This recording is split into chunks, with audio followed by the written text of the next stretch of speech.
While Santa has been associated with Christmas, another jovial man has been mistaken as a spiritual leader. We're talking about Asia's Santa, Budai, and Buddha. And this is Legends from the Pacific.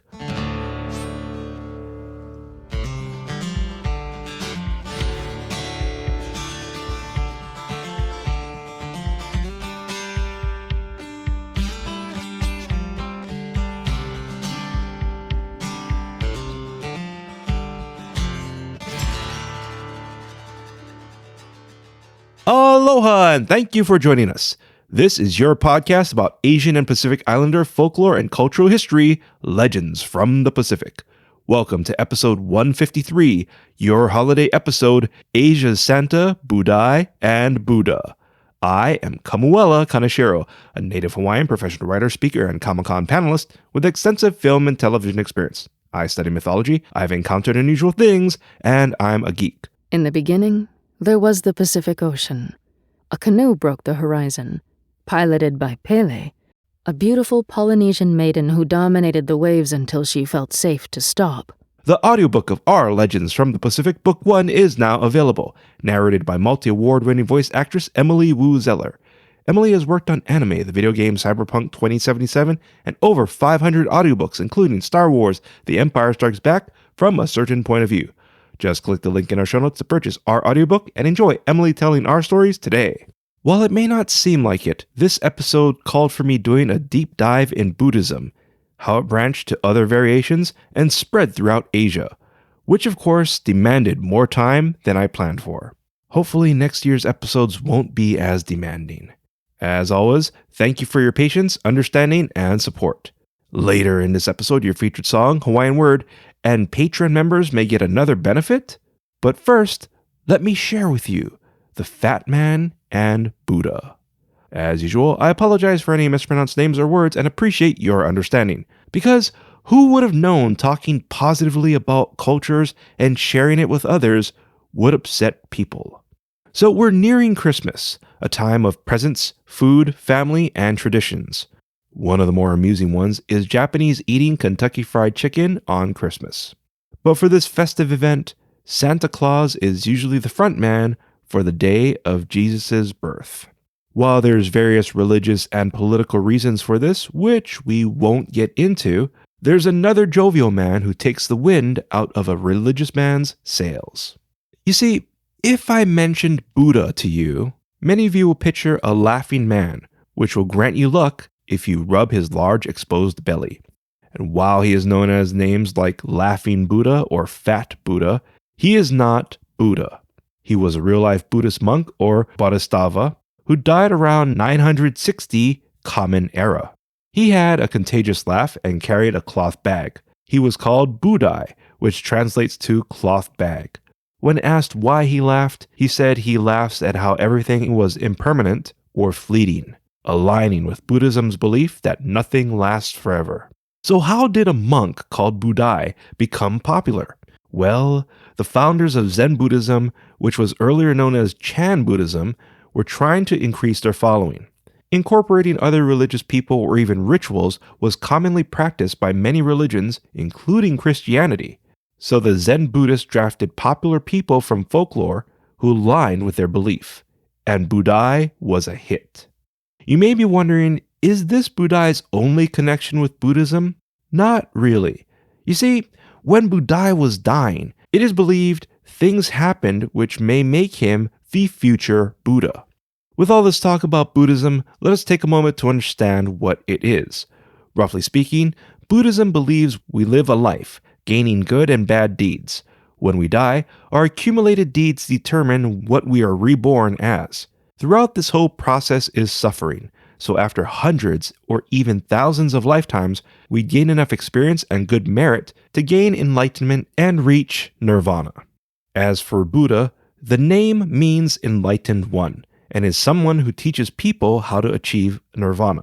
Our astute listeners will note, I said Budai is believed to be a future Buddha, and while he passed around 916 Common Era, he'll eventually be reborn as the next Buddha, which will be the 29th Buddha. What? 29th Buddha? So who was the 28th? That person is who is considered to be the Buddha, Siddhartha Gautama, who passed around 480 before Common Era. Okay, so Siddhartha was the Buddha, but he was the 28th Buddha? Yes. You see, Buddhism was around before Siddhartha, and this portion is known as pre-Buddhism. Around 560 BCE, near Nepal, a great king welcomed his son, Siddhartha, who was prophesied to be a great king or an enlightened monk, the Buddha. The king wanted his son to succeed him and sheltered him from the world. He ensured Siddhartha had all he wanted and only encountered young, beautiful people. When Siddhartha was around 29, he and his beautiful wife were expecting their first child. But something stirred Siddhartha to see the world. His chariot took him from his constructed paradise, and he encountered a wrinkled man hobbling along the path and learned of aging. A sick person taught him about disease. A dead body taught him of death. Then he saw an ascetic Buddhist. The skeletal devotee denied himself of food and life's pleasures to achieve enlightenment. Siddhartha returned home, plagued that life was endless suffering, death, and rebirth. He left his wife and possessions to seek enlightenment, for the best gift for his son was an escape from suffering. Time passed. Siddhartha struggled with his fasting and stopped his practicing for another way.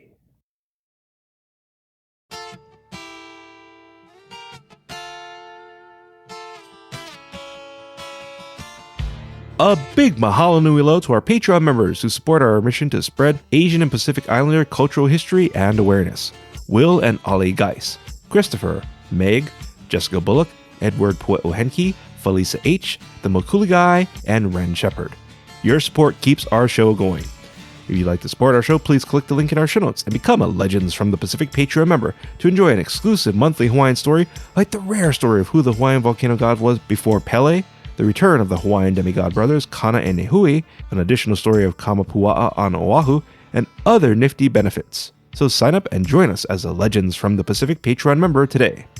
Siddhartha achieved enlightenment through following what he called the middle way, which encourages the practice of avoiding extreme ways of living. He has also established the Four Noble Truths and defeated the demon Mara. These are his teachings which formed modern Buddhism. But you might be saying, wait a second, Kamu. Did you just say he defeated a demon? Yes, I did. You see, while many consider Buddhism more philosophical and less religious, demons, monsters, and the supernatural occupy Buddhism. In fact, Buddha, his closest disciples, and others after a certain point were recorded being able to teleport, fly, cross dimensions, and other things. You, our astute listeners, may recall our Hungry Ghost Festival, episode 27, included the story of Mulian, the Buddhist monk who saved his mother, traveled to heaven and hell. This episode's Buddhist monk, Budai, was said to have the ability to tell people's fortunes, predict the weather, and withstand the coldest climate. So when did Buddhism shift more to philosophy instead of a religion with supernatural undertones? That's unclear. Some stated European philosophers filtered out the fantastical, while others credit the trailblazing Zen Buddhist founders. Nonetheless, Buddhism started in India and flourished in China and Japan. Budai became popular during Japan's Edo period, where he became known as Hotei, which translates to cloth bag. Both deities are affiliated with children because they gave them gifts from their sack. But Hotei's sack provided endless gifts. He also has a fan that grants wishes, is associated with bars and restaurants, and is one of Japan's 7 gods of fortune. He also has eyes on the back of his head to keep track of children. So I guess that makes him a 2.0 version, or 4.0 because of his eyes. Today, while Christianity is the most popular ranked religion, Buddhism comes in 5th. It should be noted the subject of religion and philosophy was tricky for Asian cultures to understand since many don't have a word separating these concepts. They were simply lifestyles, which may have been another reason Buddhism was considered a philosophy. It was said Budai's body was embalmed and displayed, which I imagine such a highly religious relic would be difficult to protect. As for Siddhartha, there's various renditions of him leaving his city. One stated, Siddhartha's father knew he'd leave and arranged only young, beautiful people to greet him. But Siddhartha leaves the route and witnesses what became the 4 sights. This episode cleared up a lot of confusion from my childhood, since I was told a statue of Budai was, of course, Buddha. Decades later, when I studied philosophy, I learned of Siddhartha, but didn't understand his connection with Budai.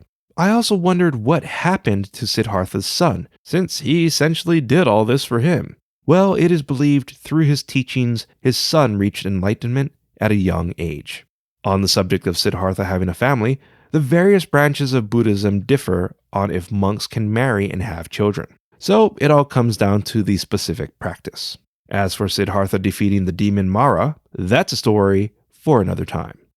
Before I go, I'd like to just say a big mahalo nui loa for your emails. I appreciate your kind words regarding my family's losses. Also, mahalo nui loa to our listeners, Jazz14, What Lola Wants, and Omar for rating and reviewing our podcast. The brief time it took you to show your support for our show means the world to me. Positive reviews are very rare, since it's human nature to write negative reviews more than positive ones. So, since it's the holiday season, please consider taking a few moments to give our podcast a positive rating and review. And don't forget to give some love to our book. For a while, it looked like I may have needed to do another edit on our book to correct a couple Hawaiian words, but thankfully, I had them right, which means we could finally complete our book's long-awaited print copies. Thank you all very much for your patience and understanding with this process. A programming note. I'll be taking a break for the rest of 2023, so the next couple weeks, along with January. During this time, I plan to enjoy the holidays with family and prep episodes for next year. Meaning, your next episode will be on February 7th, unless there's a surprise episode. You never know. Our podcast is heading for our 4th year, and I'm still trying to find a good work-life balance. I thought I figured it out, but the holidays thought otherwise. Of course, our Patreon members will get their January monthly exclusive story, along with possibly another story which I've been working on before I even started our podcast. But we'll see. I know. How cryptic, right? Our theme song is Mystery by Tavana, courtesy of High Sessions. Sound effects are by Sound Effects Factory. Our music coordinator is Matt Duffy, aka DJ TripleBypass. Links and channels can be found on our website, legendsfromthepacific.com, including a link to your featured song, which is Mele Kaliki Maka by Josh Tatolfi, courtesy of High Sessions. Legends from the Pacific was written, produced, and edited by me, Kamuela Kanashiro. I also wrote our original stories. Your featured Hawaiian word is makana. Makana means gift. An example of makana is, kids love Christmas because they get a lot of makana. Well, the good kids anyway. Once again, makana is Hawaiian for gift. Thank you once again for listening and supporting our show. Mahalo nui loa, ahui ho, mele kaliki maka, and haole makahiki ho. Hope you enjoy the holidays. See you next year.